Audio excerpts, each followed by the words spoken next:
بسم اللہ الرحمن الرحیم۔ فاتح سلطان محمد ثانی نے محض 21 سال کی عمر میں قسطنطنیہ کو فتح کیا اور عیسائیوں کی قائم کردہ بازنطینی ریاست کو ہمیشہ کے لیے ختم کر دیا۔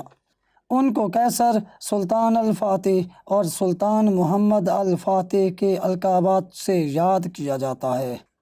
سلطان محمد ثانی نے عیسائی دنیا کے اہم ترین مرکز قسطنطنیہ کو فتح کر کے نہ صرف بازنطینی ریاست کو ختم کیا بلکہ حضرت محمد صلی اللہ علیہ وآلہ وسلم کی طرف سے کی گئی خوشخبری کو بھی پورا کیا۔ حضرت محمد صلی اللہ علیہ وآلہ وسلم نے قسطنطنیہ کی فتح کی خواہش ظاہر کرتے ہوئے اس کے فاتح سالار اور لشکر کو جنت کی بشارت بھی عطا کی تھی۔